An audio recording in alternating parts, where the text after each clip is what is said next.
Turns out he's a major cinephile. They don't watch enough movies. It's a very simple formula. And here we go. Festive fans, we're here for another fun-filled, frightful episode. Y'all already know what it is. Friday the 13th time. Yeah, it is a few days later, but it is a Friday, so that will have to count as something. We are diving into one of the most well-known franchises in the slasher genre of all time. Outside of Scream, this was the first classic that got me into the cheesy 80s slasher fun. Eventually, I would dive into Halloween, but we'll save that for another episode, and I'm sure you can guess when it's going to happen. And what a day to talk about this, because two big stories coming out this week. Amazon is developing a TV adaptation to I Know What You Did Last Summer. Technically this is a trilogy, but you can really stick with the first one, maybe the second one if you're dying for it, but the direct to DVD third one, absolutely useless. Don't watch it. High hopes for the more slasher TV shows outside of Scream and I guess Netflix's slasher, which is for me pretty inconsistent. There's not really a lot in this genre, so I'd like to see. But even more exciting, Dexter with Michael C. Hall is coming back for a 10-episode limited series on Showtime. I may have to invest in a Showtime account to watch this in 2021. Fall 2021 is when it's coming out. Maybe they can find a way to properly wrap this story up. Lumberjack Dexter, it's not the ending we needed or deserved. I really hope we get an ending similar to Breaking Bad. Spoiler alert here, it's old, but I will throw it out nonetheless. Some way to end it where maybe he gets killed off saving his family, hopefully with Harrison, his son, and Hannah McKay being involved somehow. I mean, look, I want everyone to come back, obviously. I mean, imagine if they made Deb appear like his adopted dad does as those visions he talks to. But enough about Dexter. This episode is for Jason, Crystal Lake, shout out New Jersey, and all the 80s cheddar you could ask for. So the OG Friday the 13th, I feel like I might get some flack for this, but I don't think this movie stands to the test of time that you would think it should. The first Halloween is notorious for not having a high body count, but the scares, the atmosphere, and the acting are still super strong, and the character development is on point. One of the main issues with this franchise as a whole is you never really get to know most of the characters. I initially thought any, but you get to know a few. And it must be known by now. This movie is the only one in the franchise that does not feature Jason, and that is to some detriment looking back on the franchise as a whole. The acting is not particularly strong in this movie, but it's almost too funny. Like, there's a sense of humor because it's so cheesy, and with the acting being kind of bad, especially the dialogue, obviously. I love the first part where the girl's talking to the dog, asking, how far is it to camp? And, like, she answers her own question. Oh, that far, huh? Like, what were they thinking? Like, it's just a strange thing. Crazy Ralph is an absolute gem. I feel like all the town scenes in the beginning are something special in this, and in all the right ways. Like, I'll say this, he's also a trope that was adapted ever since to this genre of kind of the crazy old man doomsayer, and sadly he personally is not a franchise staple, but they pretty much do wholesale cast swap outs every film. But his type of character is around a few more times in this franchise, and I only just noticed this, but the guy in town drops her off near a cemetery. How about that for some quality foreshadowing? There are some, with the writing being what it is, I think the original like Resident Evil games had the same thing of the writing being so bad, but it's funny because of that. And quotes galore here for sure. Sometimes I just think about kissing women. I mean, I know it's out of context, but like,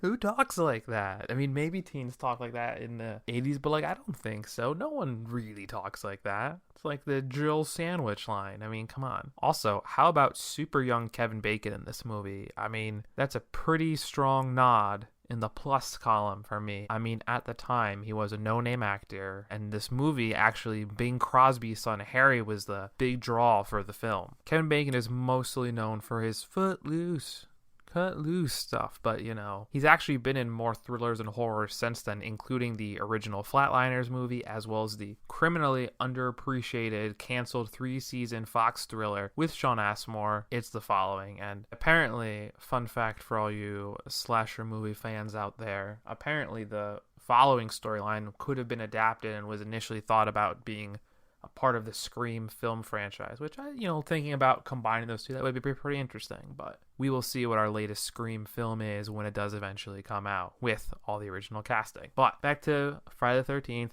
I can't not be a bit bummed out thinking how amazing the Halloween musical theme is. It's catchy, it's spooky, it's not too annoying, and Friday the 13th, at least especially early on, the music is kind of generic and doesn't really do anything for you. I feel like the ki ma ma ma thing is really the thing that's known, but there's not really a music that I could identify as saying, oh, that's Friday the 13th. It never really jumps out at you. The tension is good in this scene with Annie, and it's clear why no one is going too fast, so you're not expecting a marathon sprinter as your killer or something too unbelievable. And they do a really good job about hiding the killer. Now, when they filmed it, it's because they didn't have their Mrs. Voorhees initially chosen, so they were hiding their killer until they had a cast. But part of the allure, I mean, if you're going back to this watching, you're like, oh, it's Jason. Surprise, it's not, right? And that's a pretty good surprise, unless you obviously know that's his mom. But we'll get to some of the logistical things in a second. I wonder, though, when you watch it, maybe I watched it differently than other people did, but when you see everyone else is pretty much dead and they introduce a brand new character late into the film, you gotta think, well, I kind of know who the serial killer is if there's only 2 people left standing and one we just met. I mean, I think having her come up in the car helps a little bit. But like I said, there are some amazing quotes in this movie. The best has to be there's a cop who does I'll call it a small monologue about drugs. And it's like, what you been smoking, boy? What, you get off the spaceship or something? Come on, Colombian gold man, hash the grass, the weed, dig it. I mean, that might be one of the best quotes in the movie. And I almost forgot. I actually had to be reminded of this rewatching it. Strip Monopoly. The rules are wild and they do explain it. And I love when they try to make things like this that are dated and cheesy. They're still kind of funny. I mean, who would think about Strip Monopoly as a game? It'd be the worst game to ever play because no one even wants to finish it anyway.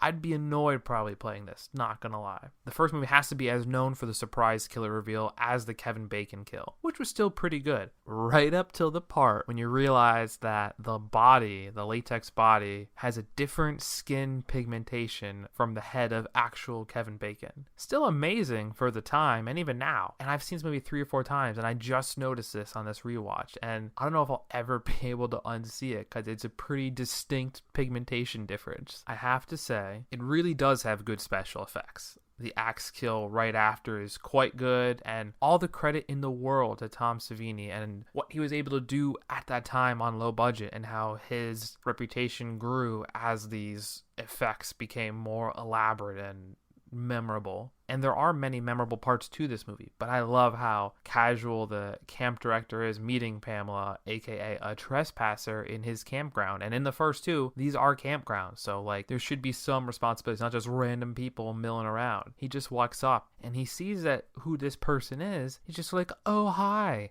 and steps aggressively forward to her. I mean, I know this is why she's such a killer, being so unassuming, but like they say on Monday Night Football Countdown, come on, man. Only in 2020 would I say it, but some of these movies give us strong Among Us vibes. You're doing a little task and fixing things, the power goes out. You gotta go fix the power, and it's kind of like that, but unfortunately there's no way to win for the counselors, the campers in Friday the 13th.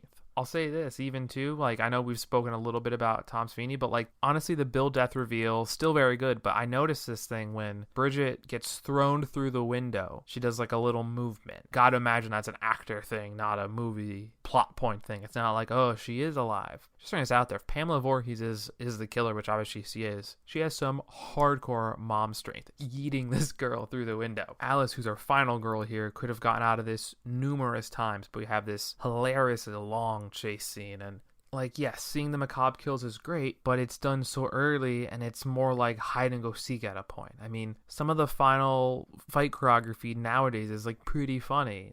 And there's also this trope of, even though this mom has no superpowers, she is left taken out thrice before losing her head, literally. Betsy Palmer is super good as Miss Voorhees in this, and seeing that turn from kind and caring to overcaring mother who will kill for her dead child. I mean, look, that's a pretty motivational relationship. That's a pretty relatable motivation when you think about it, a mom avenging her child, but it's obviously sensationalized in its portrayal in media. And I don't know how I feel about those extreme face close-up dissolves at the end when is just a little too weird when she's talking to herself, and it's just really too tight. And once again, she's hella strong. She must have been going to Planet Fitness regularly before this and setting off that lunk alarm on more than one occasion. So part 2 does start off with something that I don't love about this franchise, and it's they love to start these movies off with deep flashbacks. It's not a few bits here and there. It's almost the last 5 minutes of the previous film are somehow having to be included in the sequel. I mean, especially watching it now, I hate it. Maybe at the time, it was good to get a refresher, or I don't know. But in this age of modern binging, that is a very annoying thing. It's like when Netflix does the, last season thing, or the last episode recap, and you can skip it, which is great. But, I get it. Things are dated. But looking back in where I am in 2020 now, super annoying and useless seeing it. And it's weird that you can't go 5 minutes into a film without seeing any new footage. Also, it cannot be a reference to a TV miniseries that would not come out until 9 years later or be written for 4 years. But the kid singing the drain, walking in the rain, I got some serious It vibes. I was waiting for something, but I did check and look it up. That was not a thing until a couple years later. Other than flashbacks, Alice is one of the few non-Voorhees characters featured in multiple films beside Crazy Ralph and Tommy Jarvis, who I would say he's the closest thing this series has to a recurring character. Because the other two are swiftly killed off in this movie, also in killing Alice, for some weird reason we see a shot of him moving a tea kettle after. Why? Is he just gonna make some tea after killing? Also, this music is still mad annoying, and they literally blow up the logo in the sequel because why not? It's super epic. It'll blow things up. I was most excited for Kevin Bacon because of who he was in the first one, but based on introductions, I was all about goofball guy Ted throughout this movie. So the campfire intro scene is great as it is, but they use it for the next 3 or 4 movies to come. The intros of these movies get a little bit lazy and super flashbacky. Also, Ted is amazing in this scene too. It's kind of like Shelly in part 3, the goof. He's way more likable, the Ted variant of this archetype. Also, this leads into some interesting movie tropes being subverted a little bit in the genre. So picture this: the drunken jokester who openly and publicly makes fun of the legacy of the masked killer, who at one point is off drinking alone. What are the odds he makes it out of any movie in this genre? We don't have to be a slasher genre expert to know that this character would not make it out in 99% of these movies. But in this one, somehow, he does. Not by fighting the killer. He does not run away and twist his ankle. Instead, he's off at a bar with a ton of, I'd said underdeveloped, not even remotely developed characters who are never seen again. This is one of those few movies in the franchise where most of these characters, at least half, make it out alive. But Ted is the only one who's fairly explored, and Ted is the only one who's at least fairly explored, and he's just gone and lives to tell the tale. Normally, the rules dictate that drinking is against the rules and by extension a sin to be punished like sex. But Ted is actually saved by his solo binge drinking. I mean, I'm sure he has a hangover like hell, but it's better than a game over, because he'd be dead otherwise. Thankfully, Muffin the dog makes it out, which looks like she did not for the longest time in the film. Although the music hit makes it feel like maybe it's a dream sequence and we don't see Paul, and it's assumed he died with the Pamela Voorhees head. Likewise, it's assumed Muffin did not make it, which is super sad. Apparently, there was an alternate ending where the Pamela Voorhees head laughs, which might be too weird, but so is this whole franchise. Let's go into the assumption that Muffin the dog lived to tell the tale and everything was fine. That's how I go about it. So you thought the strange sexualizing of random games was over? Ha! Fat chance. That is apparently a staple of the franchise. This one is using, some old portable game system with sports to figure out who gets to be on top. So obviously the bar scene is amazing, but if I can ever be an extra in a movie, I really hope it's a background dancer in a movie from the 80s, since I can sway with the best of them. So I don't know if, any talent scouts out there are looking for a background extra who can really move and groove, but if you do, please reach out to my DMs. I would be thrilled for that opportunity. So I remember this movie actually feeling pretty clever with its relationship with psychology and trauma. Having our final girl, Ginny, start by teasing her psychology degree and following that up with a discussion of childhood trauma and the psychology of Jason, if he exists, even though we have not yet discovered him. And how she defeats him in this movie is super strong and well written for me. Like, I'd be curious to see how someone with a degree in this field thinks about the psychology and its discussion in this film. Straight up, I do not know how I feel about the counselor Mark's death. He's the one in the wheelchair. He broke the rules and was having a good time with the girls, but it's nice to know maybe that Jason is an equal opportunity killer when it comes to his counselors. And I'll say this is one of the highest rated kills in the entire franchise, and there's quite a few kills, obviously. It's up there with the eye popping out one in part 3. It's the quickest throwaway line ever, and I definitely didn't notice it until this rewatch, but Paul, who's the head adult in charge, quick throwaway line, these kids smoke better dope than me. Subtle. Perfection. Just a random one-off is thrown in there. It's just a fun attention to detail. I really do like the Paul and Alice dynamic on this movie. Way better than the lead in the first or most of these movies. I feel like they have a really good chemistry in place. And also, lol at having Jason stand on a rickety chair to try to take out the final girl under the bed. Like, too funny when he falls. And we do have our first chainsaw wielder. Not the first time we'll see a final girl whip one of these out. So obviously the shrine of his dead mom and the quick thinking about making herself look like his mom, who he idolizes, and knowing he's at times a child in a killer's body and wearing the sweater. I mean, there's some amazing payoff and probably the most clever moment in the entire franchise. There's a ton of terrible slasher movies. This is not one of them and shows what the genre and the franchise can be, and even at times what it was back then. So Friday the 13th, Part 3 in 3D.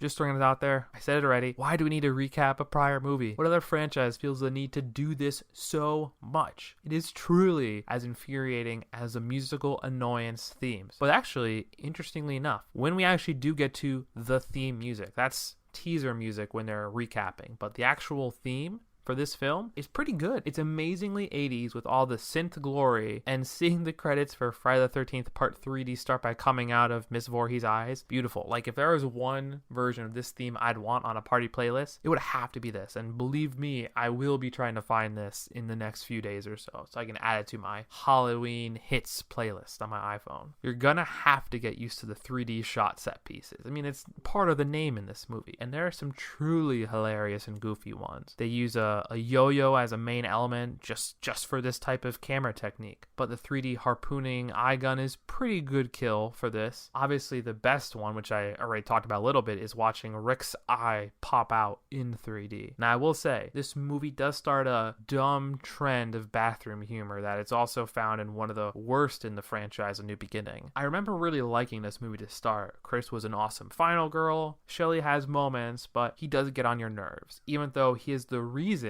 for the iconic Jason Voorhees mask. For me, Chuck is the best thing to come out of this movie, having a true stoner kid. The scene where they're all driving from the cops and they have to eat weed, and one of the throwaway lines is, "I'm allergic to weed." The crazy old guy in this one is good and weird, but like no one can really ever top Crazy Ralph. I kind of wish he had been a staple for a couple of these at least. But back to Chris, it's nice to have someone have a previous reference to a Jason encounter and some previous trauma. Somehow having some sense of connection to the franchise instead of dropping random characters into every film is a nice change of pace. The Shelley fake-outs are pretty good. The Shelley fake-outs are pretty much one of the main points in the film. Well, that and of course the amazing biker gang of, Allie, Fox, and Loco, who are memorable but put out of the picture pretty rapidly in short order. I do like when we have Allie in the final fight, even if it's just for a bit, just to stretch out a little bit more what the biker gang's a part of is in this movie. I feel like I have had much less to say about this movie than I thought I would. I like the teens. You can't really call them counselors in this, or for a ton of them for coming on forward actually. But they're a bit more unique from one another as opposed to the first two films, minus our two main leads in the second film, but they're not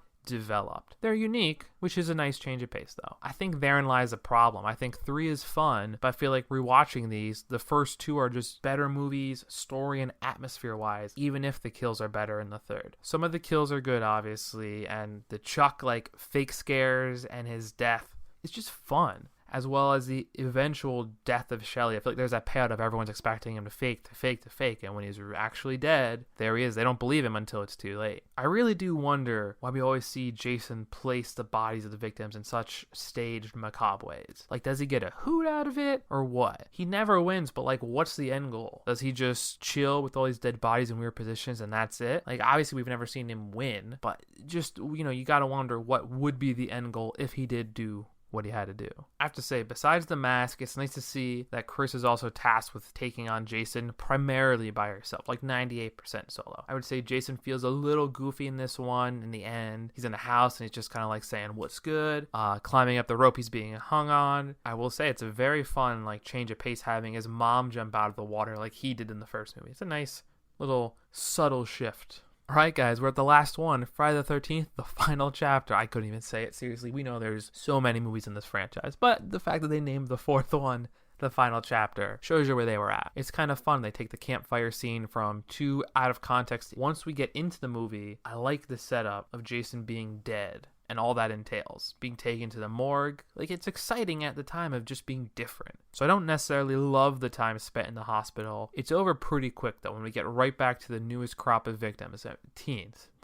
I will say the hospital stuff does have a little bit of the more overtly sexual for the sake of it, and there's no real reason why, which is a little annoying, but once again, we're out of the hospital pretty quick. So this is one of the first times we've really met a whole family, and it's a nice change of pace. I feel like I really quickly bonded to the Jarvis family. Tracy is cast great, but Trish and Tommy, played by a young Corey Feldman, steal the show. The teen group is fine enough, but the best member has to be Crispin Glover, who has the best scene that we will talk about later. I'd say hormonal Corey Feldman is a bit overacted at times, to say the least, but it must be part of the cheesy fun of the 80s movies, I suppose. Gordon does not feel like a dog name at all, just throwing that out there, but Gordon looks like an amazing dog. It's not clear, but I like to think Gordon makes it and didn't die, because Jason has a less than stellar record with animals. Don't like that. So we're gonna assume if it's ever vague, the dogs all make it, obviously. Not gonna lie, I get some serious Hocus Pocus vibes when Tommy says, some pack of Patootsies, huh? I mean, Yabos is better, but Patootsies is still pretty good.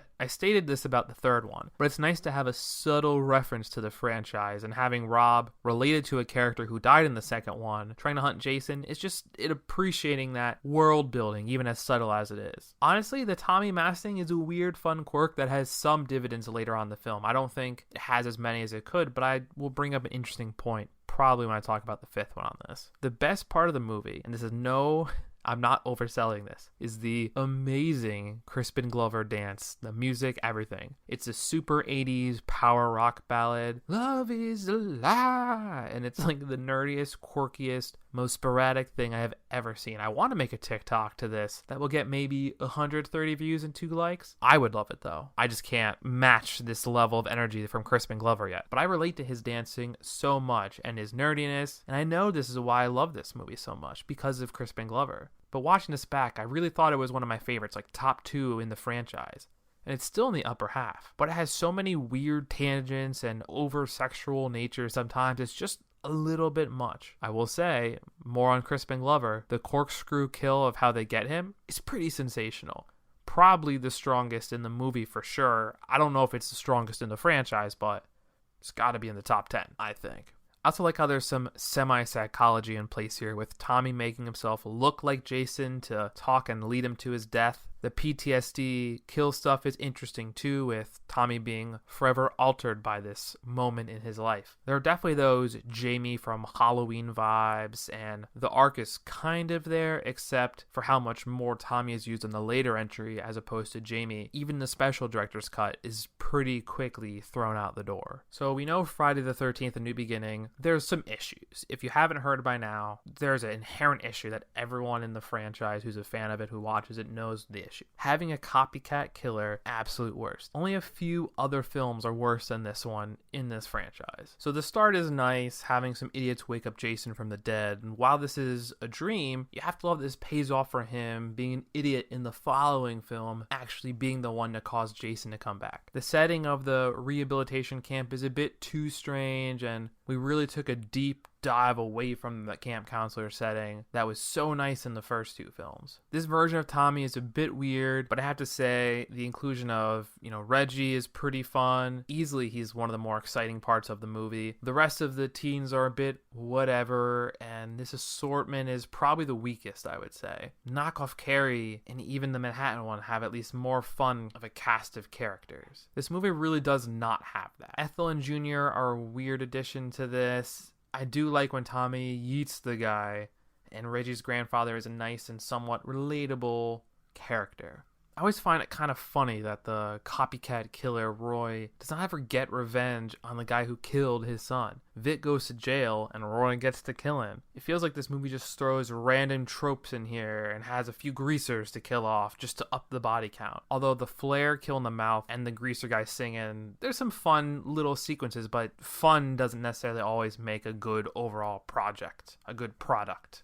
Even if, these are super useless things to the film. Kind of like the inclusion of his brother, the random field hand, the tangent to the diner. We're really just killing off random characters all over the place, and it's mostly a useless cast. There's another really weird fun dance scene with Violet, and kind of like a sporadic robot to his eyes, and that's pretty good. I do like that scene. Same thing. There may be a couple of Friday the 13th TikToks coming in the next few weeks. We'll see what I can get around to. Some of the kills are pretty good. The belt one is something unique, at least, where it's like the belt on his eyes and it twists it on the tree and it pops. It's unique. It's different, right? But this film is trash.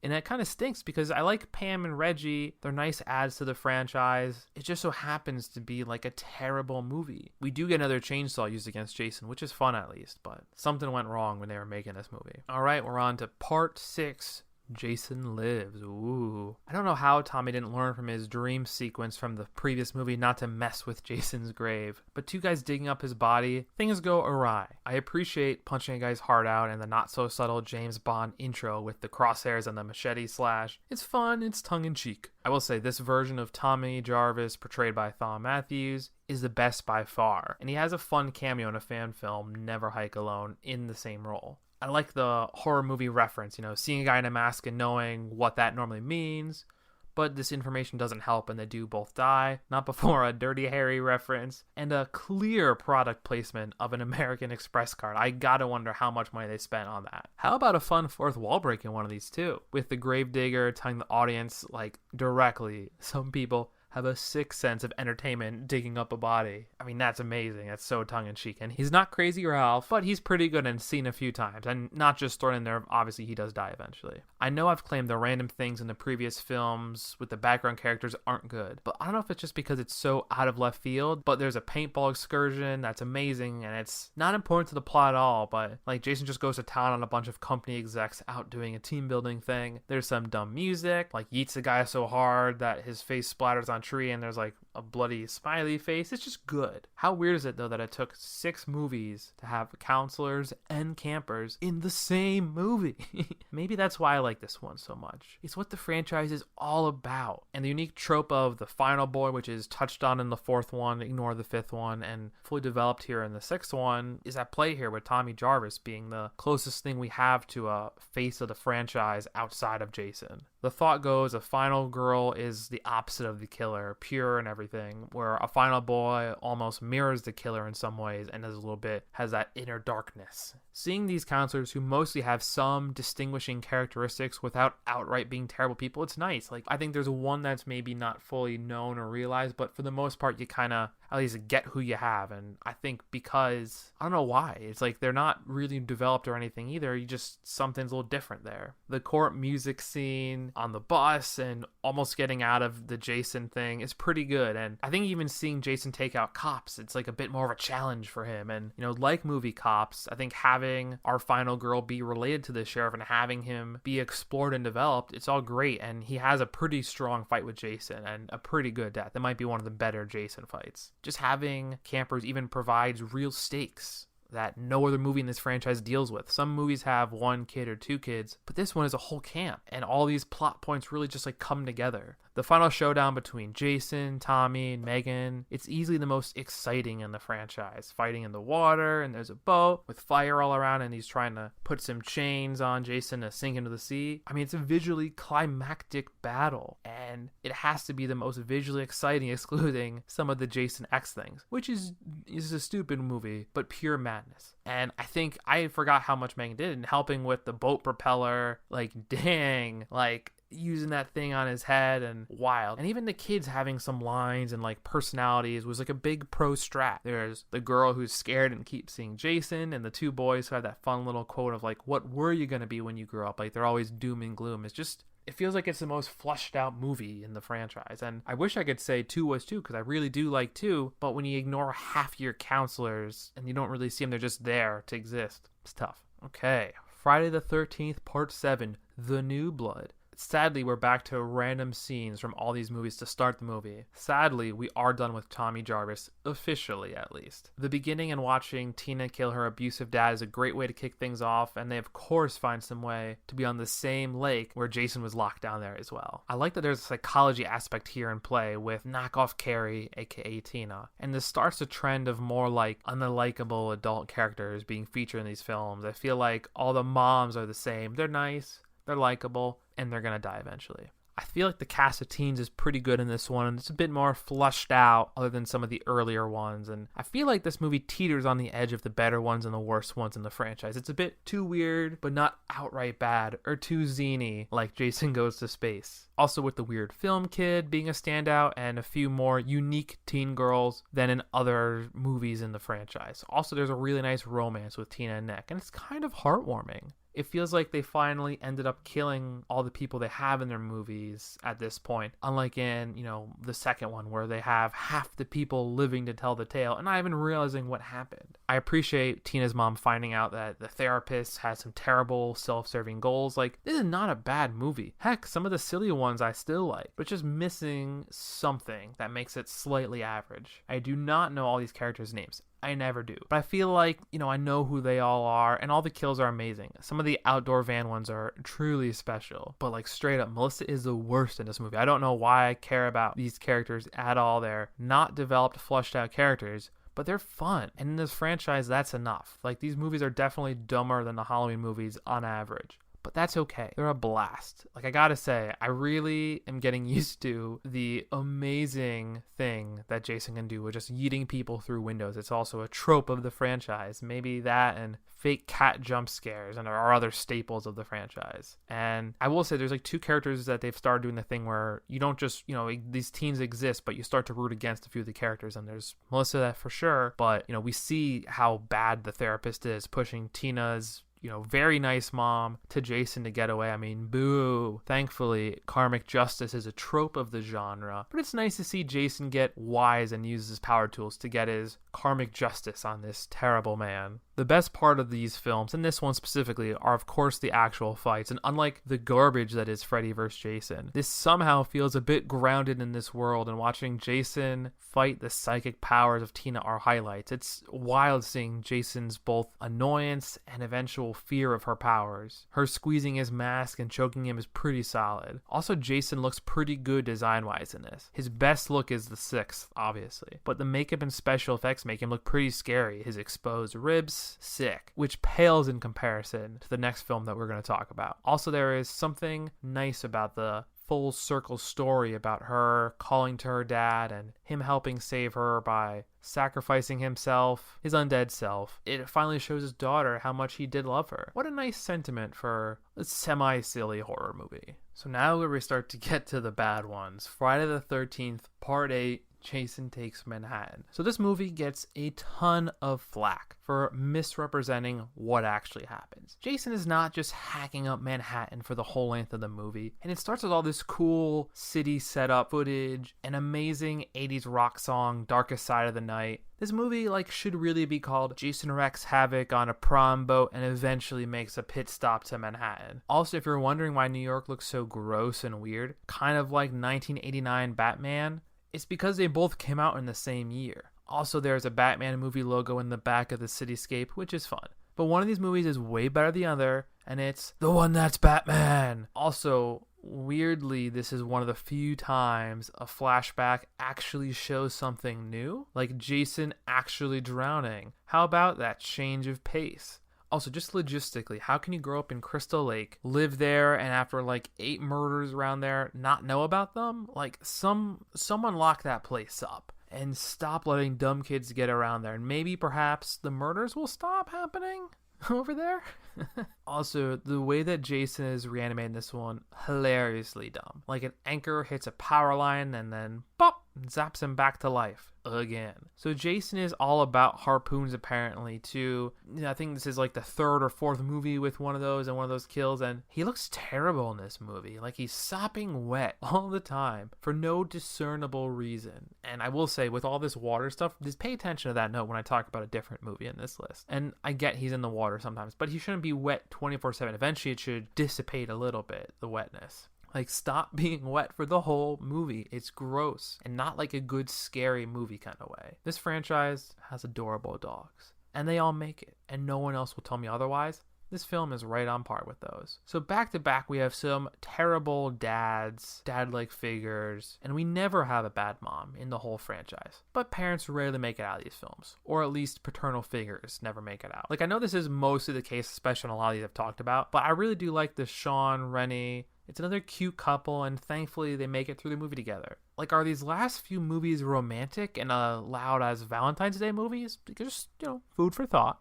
There's a ton of fun music in this one, which is a nice change of pace for this franchise. And it's all 80s, rock music. It's not soundtrack music, but it's just fun. I'd say another case of the characters are all a bit fun. The rock girl, the boxer guy, Julius is pretty strong. The geeky film kid. I feel like I relate to 2 or 3 of these characters, and they never last long. But, what does that say about me, right? So I don't know what's really going on with their visions. It's like this drowning ghost kid. It's this weird actor thing where the kid looks like he's seizing sometimes. Sometimes it looks like he's just swimming, and they don't know how to pretend to make him drown. And they're all trying to connect to the OG source material, which it takes a while to wonder why she's seeing visions of a random kid drowning. We know it's Jason, but does she know it's Jason? We do eventually get the explanation that we deserve, where she gets pushed into a lake to learn how to swim, and of course it happens to be Crystal Lake because everything's Crystal Lake. And dead Jason ghost kid almost drowns young girl Rennie when she's trying to learn how to swim. And there's this mental block where eventually she realizes what's going on, but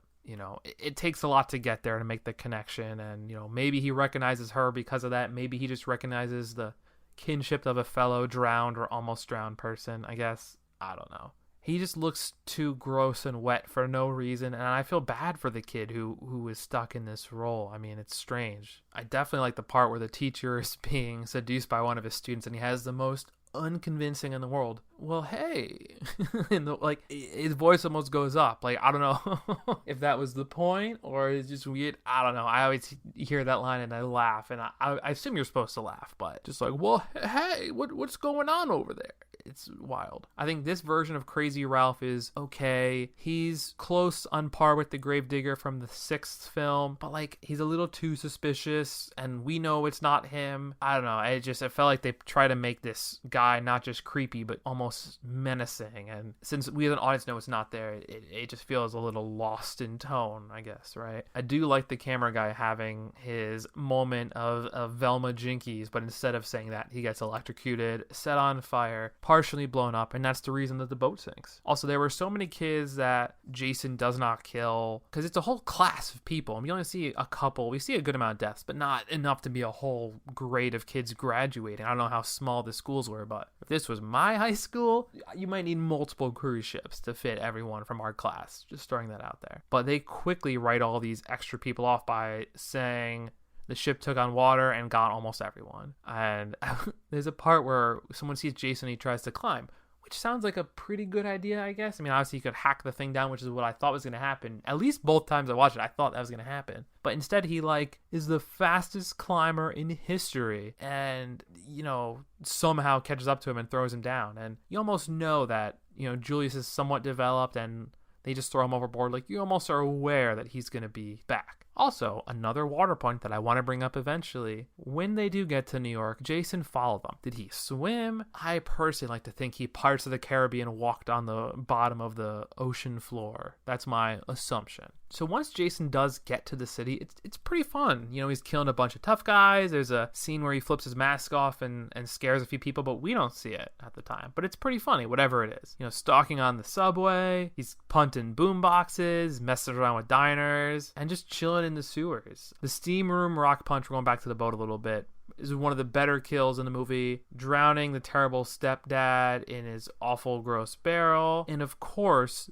the boxing kill. I don't know where this ranks, but the boxing fight has to be in the top 5 Jason fights, I think. 2 are from the 6th, 1 is from Jason X, and the knockoff Carrie one. But watching Jason punch Julius's head clean off in one strike, truly hilarious. One Punch Man energy. And he punches it like right into a dumpster. Once they find out that the father figure is a dick who child traumatized his ward and gave her fear water, like thankfully his death involves liquid and drowning in some way, and there's some good old karmic justice. But back to the end. I know I jumped a little bit there. So the Jason face reveal and death it's something. The Ghost Kid vision, like the Wallace and Gromit level of face animation, it's brutal. Like somehow the water acid burns and sets him on fire and disintegrates him into a real boy.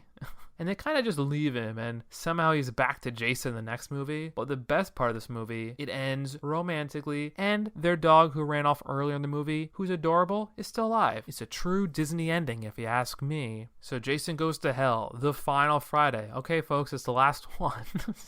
Sorry, I can't help it. A couple of these are just labeled in this way where it makes you think they're done, but they have more to come. It's...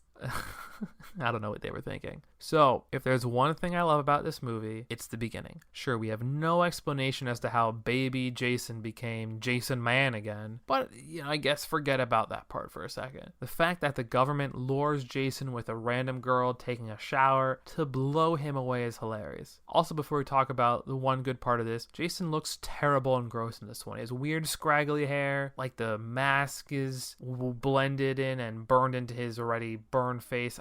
It's just stuck. I don't really know. But the military coming in from all directions and lighting him up like John Morgan in Red Dead Redemption is something magical. He gets shot up all the time, shotguns and all. They call it an airstrike to blow him up. It drastically drops off after this. Jason possessing people with a thing in his heart that gets to random people, it's awful. And you can't include mythology new to the franchise in the 9th entry. Halloween did it in the 6th and it was bad. Even the latest Star Wars trilogy added new force powers that were not universally accepted. Also, when Jason is getting shot at and makes all sorts of grunts and noises, what is that? He never made noises before, so why now? Baffling choices in every sense of the word for this movie. We all barely see anything of him for the rest of the film, and seeing people fall apart and have to transfer over the Jason gene or whatever, it's gross, and I hate it so much. Of all the movies I own, this is the one I would not find a reason to rewatch if not for this podcast. In the beginning, why does the guy have to eat the heart to get at it first? Disgusting. And he's just bellowing a ton, and no one else hears it. There's security around. How does no one hear this? And he gets some random lights that shoot out from Jason and somehow hit him. What is this? It again? Come on. While I don't care for this movie at all, I really do like Creighton Duke as a character. He's a cool bounty hunter-like character, but same thing. Obviously, I know why, but plot-wise, if you think of it as a connected story, it's strange to introduce this character so late. Ugh. Come on. I wonder if I would have liked this movie better if all of the Jason hosts put on a mask and became him more. If they're talking about, he's just wearing bodies all the time, why does he try so hard in the first 9 to different bodies still look the same? But of course in this one, he just random people and whatever.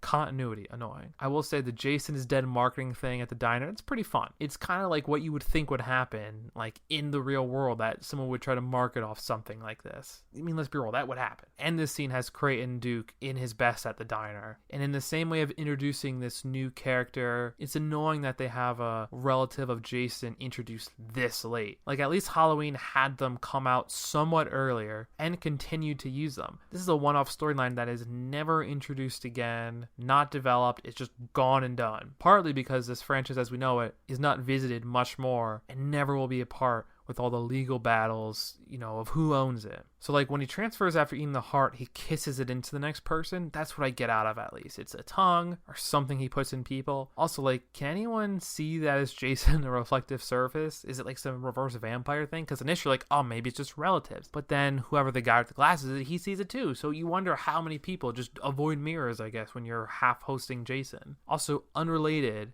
it's just awesome how Stephen Williams, who's Creighton Duke, like, looks like he's just having so much fun in the role. Fun fact, he was also in the latest Birds of Prey movie in 2020. But random question, how does he know how to kill permanently Jason when no one else did? Voorhees has to rebirth him and somehow they can also kill him. The supporting cast is also pretty rough. I feel like I don't care for anyone outside of Duke because he is just so flamboyant and fun. Also, cop-wise, how is the Voorhees house not like locked down or anything? Any random person can just come back and walk around. And it's a little weird looking back that nothing's happening at Crystal Lake in this movie outside from the beginning. The movie is just gross for no reason a lot of the time. And look, fake Jason Reporter guy going ham on the police station and the diner after. It's good-ish action, like bargain bin Terminator, like, the $2 Walmart bin version of this. The birthing, transferring rules for this change like 3 times throughout the movie, and you need some consistency to come up. But being born and dead mom is, I guess, unique twist. It's gross, but it's unique. Also, hearing that Duke has a relationship with Jason in the past, that's great. I love that idea. But you know what would have been nice? Oh, I don't know, seeing it. And Duke is rarely seen in action since he dies pretty quickly.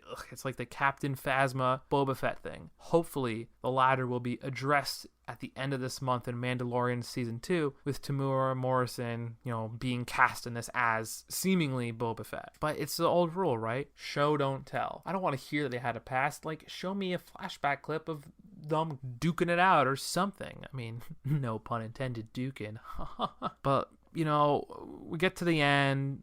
We have a light show Jason happening, but it doesn't end there. He's being like punched in the face by this nerdy guy, and lights are coming out after every punch, and they have to like crane kick the dagger into him, and then he's dead. It's just a weird thing. And Neil say this was a teaser to the crossover movie, but this movie was garbage, that movie was garbage. But since I have to, unfortunately, here is me talking about the worst film in the franchise. And look, this may be a hot take, a controversial take, but I think Freddy vs. Jason is the worst. You thought I was going to say Jason X. Nope. Freddy vs. Jason is painful, especially if you are a Friday the 13th fan and not a Nightmare on Elm Street fan. So I think this is what bugs me the most here. This is a Freddy movie that Jason is in. I never got the allure of Nightmare on Elm Street, and part of me doesn't want to talk about it. But I feel like I have to encompass the whole franchise, and this is it. He really is just a part of this movie. It's unfortunate. The characters all kind of suck. Bending the guy backwards in the bed, Jason does that. It's a pretty good kill. I get all the Freddy Krueger I need, though, with Scary Terry. It's that one episode of Rick and Morty. That's all I need. I get it. I get the thing. The whole thing of having fake connections to other movies, but they're all just in here. I hate fake connected universes, and maybe it's because I don't know anything about Nightmare on Elm Street, but like I was like, are these characters real? Is there some connective tissue that I don't know about? Of course there's not. It's just annoying that I went on my way to look it up because I wasn't sure. Annoying. The Freddy scares throughout the movie just don't do it for me. I think even the Jason scares are kind of stupid for the most part because he like yeets people into the next century twice. It's ridiculous and not in a good way. We know he's strong, but he's not like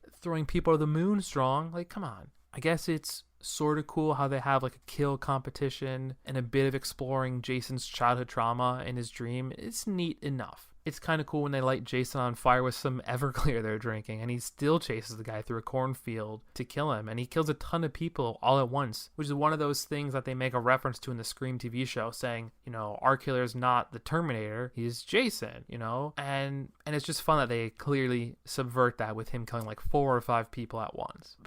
I mean, every time I think about this film, I think it's so weird, with the Freddy possessing the smoking kid, maybe it's I don't get the nightmare movies.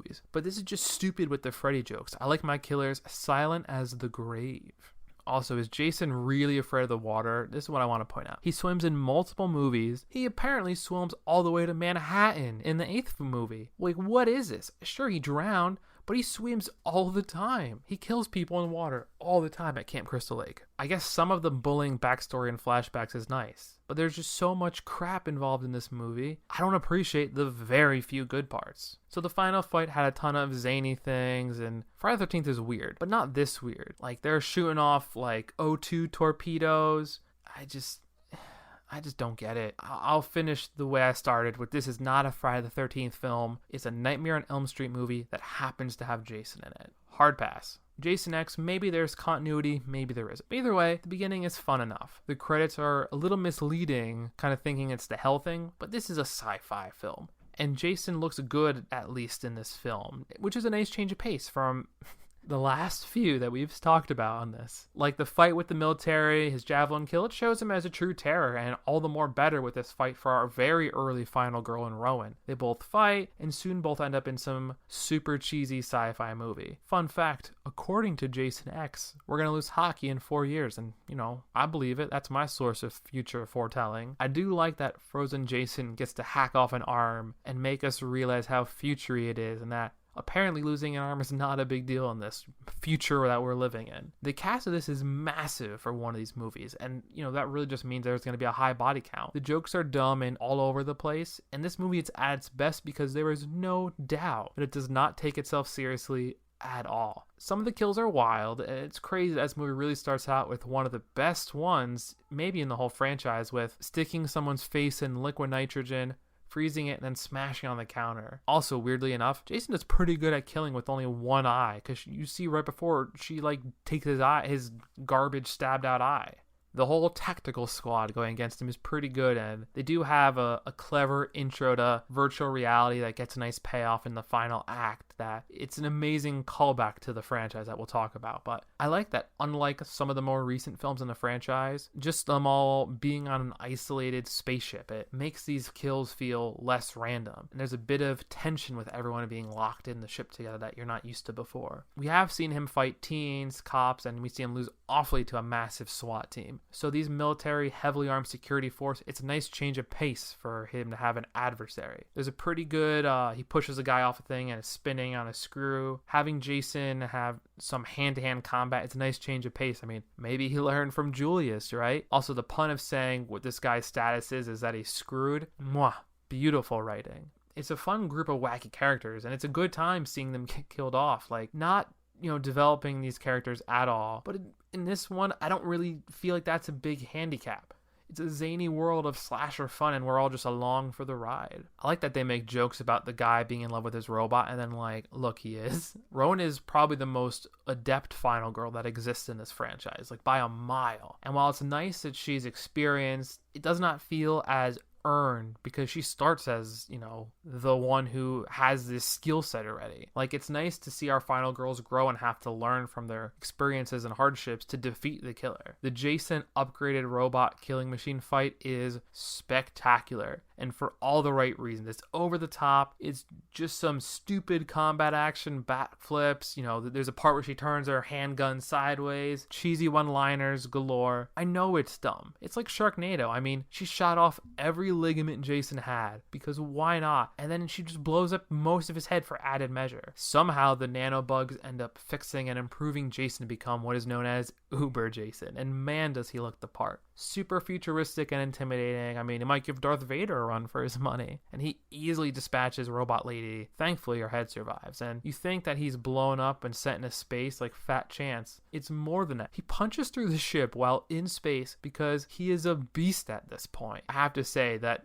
franchise reference of having the VR of a campground and two counselors who they say it exactly to a T. They just want to smoke pot and have premarital sex, and it's truly amazing way to end this franchise in that full round circle way as we know it. Even blowing up in a spaceship does not stop him, but the leader of the military people, Bronsky, space tackles him into orbit of Earth 2's atmosphere. Once again, it's just a fun, weird way to make things happen, the two of them burning up together in the atmosphere. And of course, this movie ends with two kids kissing at a lake who are gonna go check out Jason. I mean, what a masterpiece. You could almost say, I don't know how you could go about it. You could maybe find some way to connect that and saying it's chronologically in place with 2009's Friday the 13th of maybe this ended, he went back to normal Jason, he saw his mom die in a parallel Earth, and he's Jason. I don't know. Maybe I'm speaking too much, but imagine that would be a fun little way to chronologically watch all these, right? So 2009, we're talking the reboot, the movie I was most curious about if I actually liked or not. And it starts off in a nice way by recapping the first movie in a quick but nice and digestible enough fashion. So they go the route of Jason exists, but the horror story is fully based on his mom. And you have some camp exploring. The whistle trophies are really nice, fun, like add. And not gonna lie, some flushed out things are kind of cool adds to the lore. There are some bad adds too, don't get me wrong, but this is not one of them. It does find a way to throw you right into the action where we all know what's happening next. It's a small group of people. They're not particularly exciting or unique, but it's a nice way to see it all a bit more modern. Some of the fun jokes are still there, but it's a bit more gritty and serious, not unlike the Halloween Rob Zombie films, which,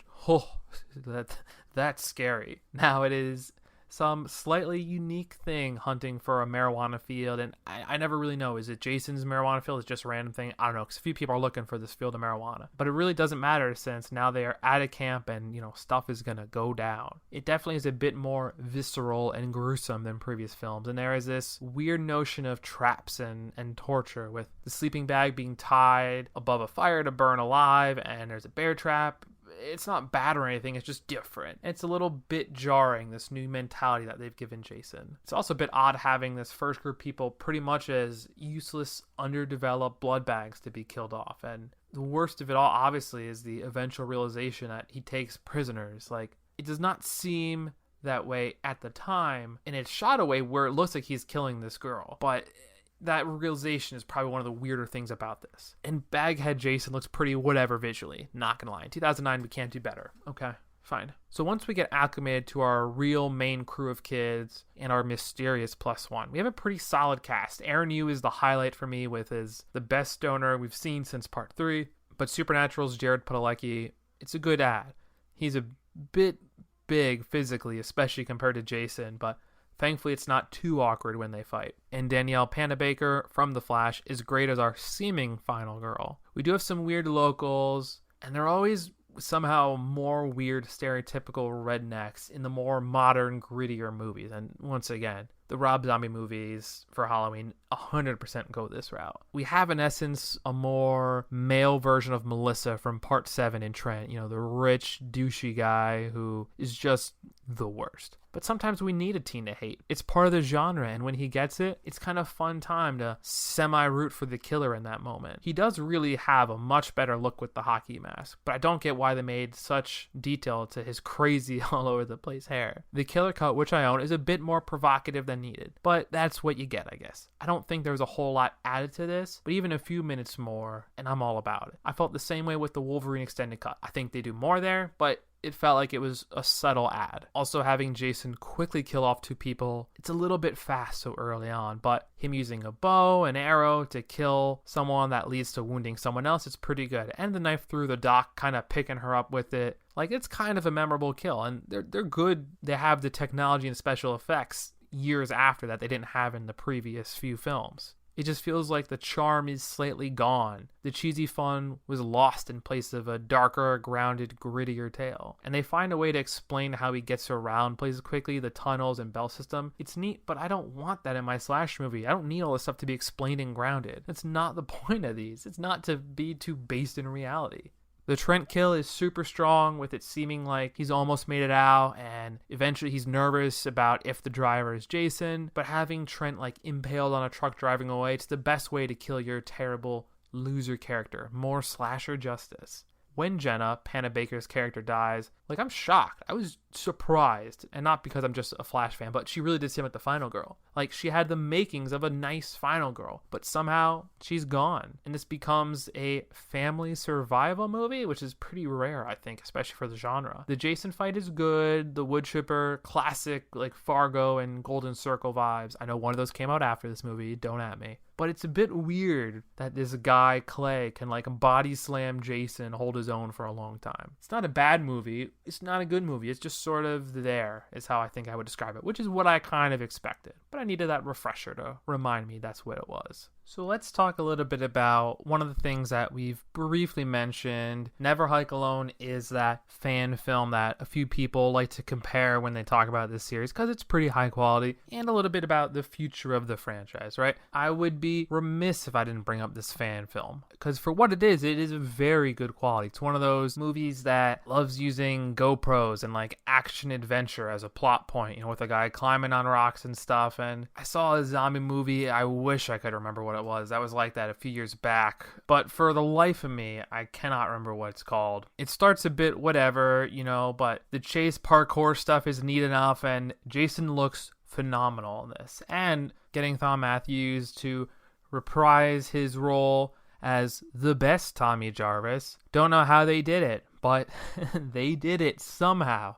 And it was a really nice touch. I think that's the reason people like to consider this semi-canon, even though it definitely is not. This is available for free on YouTube, and definitely it's worth the watch if you're a fan of the franchise, especially as the most modern thing that has happened so far. But talking about modern things, the future of the franchise, it's a little bit in jeopardy with a ton of who owns the rights question. This same issue is keeping the video game adaptation at bay, and they're not allowed to make anything new because apparently they had some Jason X stuff made but cannot be released because of who owns it. The latest I've heard involves two different groups. It's either LeBron James and his production company, fresh off another NBA championship, we're in talks to co-produce this film, whatever the next version of it is, be it a sequel to something that's happened, a reboot, picking up at a certain part, who knows. But I've also heard talks with Blumhouse doing it, and imagine if they could do for this what they did for Halloween, which is a phenomenal modern version of it, keeping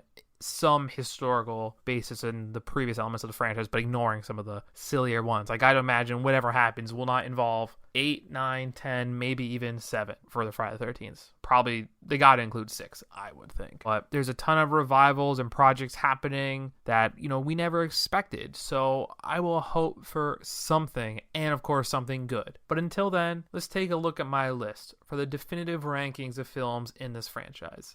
At number 12, no surprise, worst thing by far. I'm sure some of you people will not agree with this. Freddy vs. Jason. It's garbage. Maybe it's, you know, I wonder how it ranks on someone who's a Nightmare on Elm Street. They did a fan list of their best films. But if it's a Friday the 13th film, this is the worst. Not even close. Number 11, Jason Goes to Hell.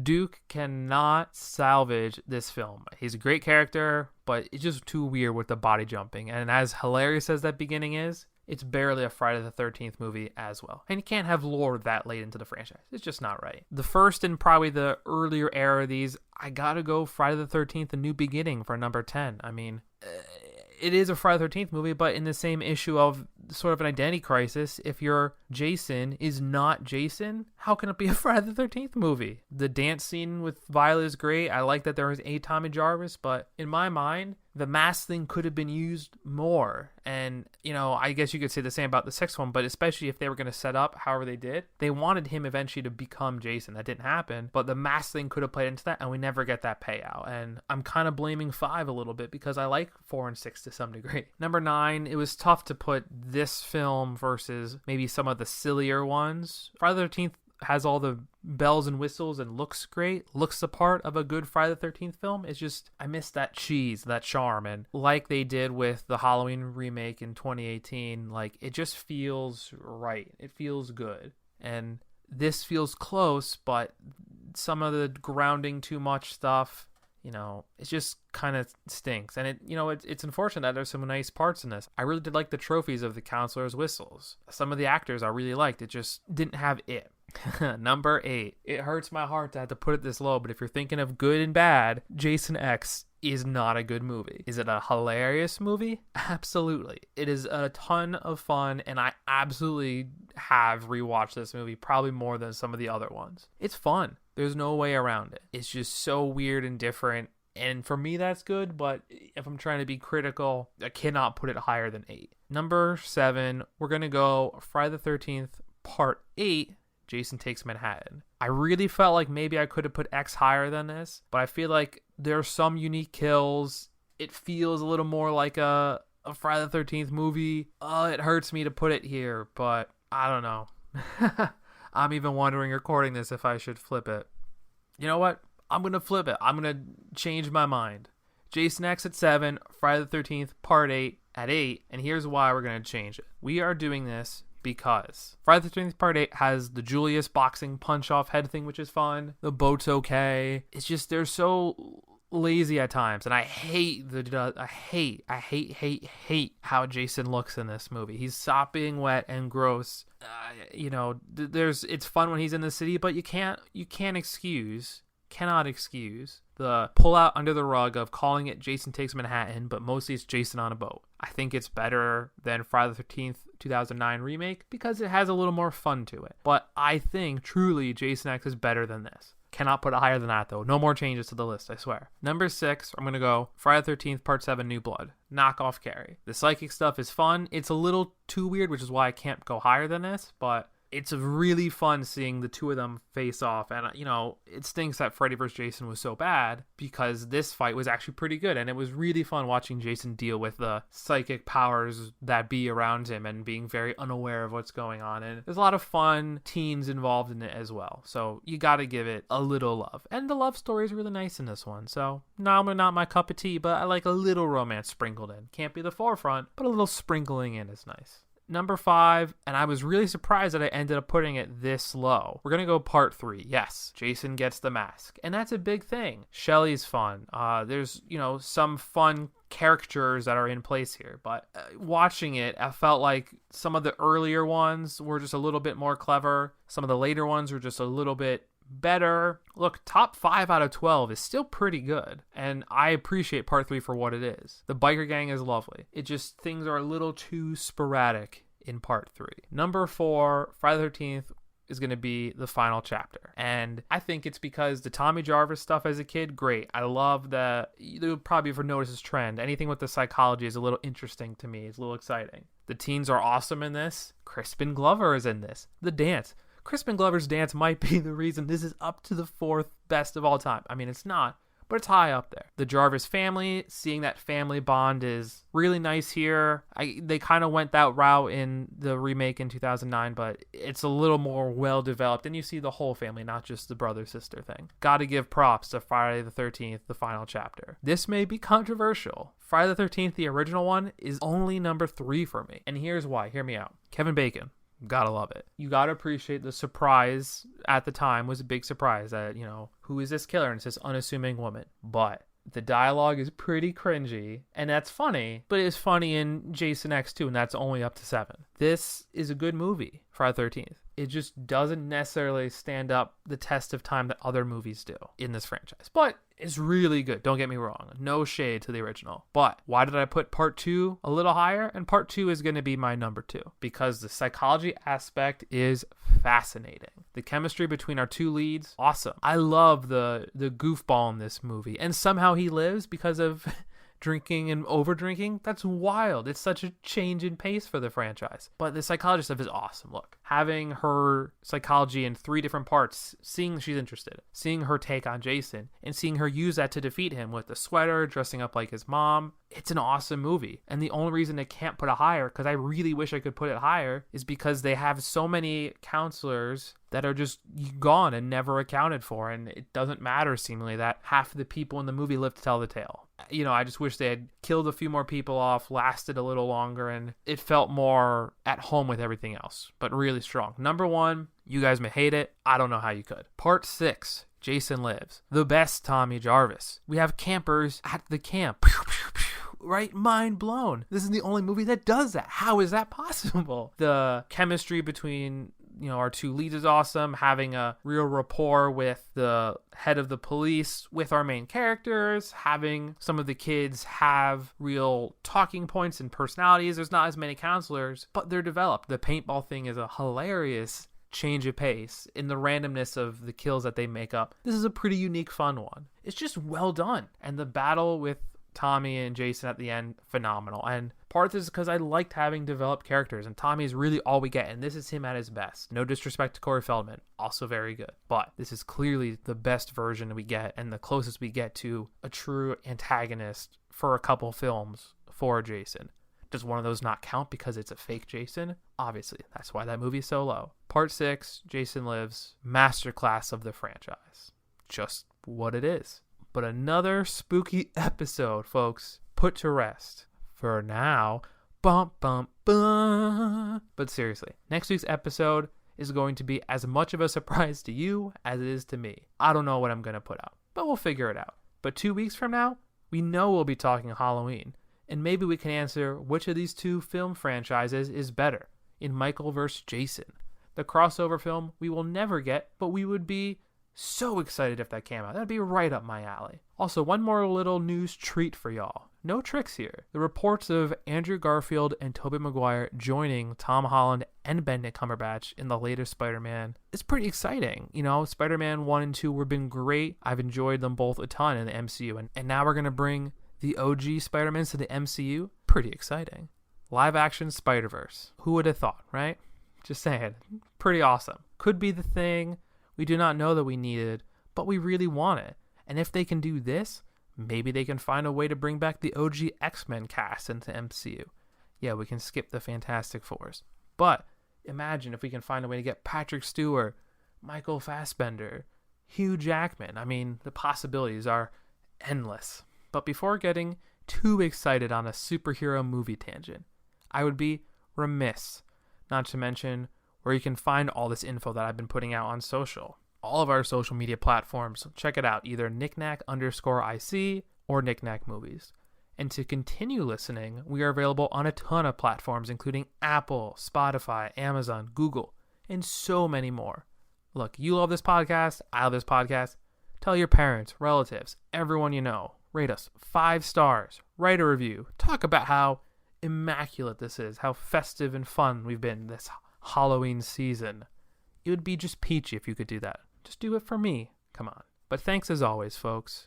Thanks go out to our listeners, but also our host, Buzzsprout. Wouldn't be possible without him. And you know what? Until next time, cinephiles. Are you not entertained? I think this is going to be the beginning of a beautiful friendship. I don't like goodbyes. Let's just call this see you later, alligator.